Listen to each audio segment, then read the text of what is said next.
Hello guys! Welcome to my channel. Kahigising ko nga lang po at ayan, medyo haggard. Walang makeup, walang kahit anong scene. At binawasan ko po yung aking hair. Mahaba na po masyado, tsaka nag-try kasi yung dulo niya. Pero, alangal pa rin, malambot pa rin naman siya. So, gagawin natin ngayon, babangon muna ako, itutupin ko yung aking kumot, naiwan ko yung pillow ko, tignan nyo yun.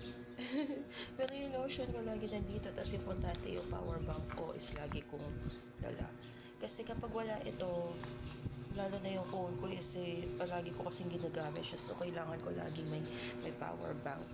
And then, itong aking AirPod. See?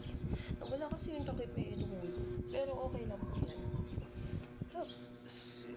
So ngayon wala akong tinitake na vitamins ngayon eh, kaya medyo haggard na. Pero soon enough siguro magtitake ulit ako ng stress stops kasi masyado na namang haggard din. Lalo ngayon marami akong part-time jobs. Hindi pa ako sumusulat ng mga kanta sa ngayon kasi medyo busy din sa work at marami akong hinahabol na schedule. Dahil ang target ko kasi talaga is pumunta ng Germany. Yes po. Dapat kasi nandun na ako kung hindi dahil dun sa mga taong nandoko. Pero si Lord na bahala sa kanila. Anyway, kaya kailangan kong mag-ipon dahil papunta ng Germany is medyo mahirap, complicated. Although na marunong na ako magsalita ng language nila, pero kailangan pa rin na alam mo yung budget na ano, kasi pagpunta mo dun kasi hindi naman po pwede na mag-work ka. So kailangan mo mag-enjoy. And then kailangan ko kasi pumunta sa ganun dahil kailangan mag-enjoy din tayo, at saka dream country ko kasi yung Germany. Tapos so ayun, at yeah, for today's video also na kailangan ko palang maglaba din ngayon.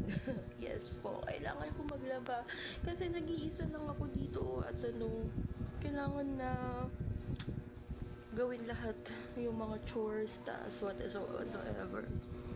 So yun, habang tumatagal dumadami naman ang aking scar. Pero soon na kailangan mawala ito dahil may rare condition din ako sa skin at masyadong masela na. Pero okay lang yun. At least yung mukha natin wala scar. So ito, I feel so ugly kapag wala akong makeup eh. Pero okay lang kasi natural naman natin to. At saka nagkakaedad din kasi tayo, diba? So ayun guys, kailangan din natin kasi ipag-ipunan yung mga bagay-bagay.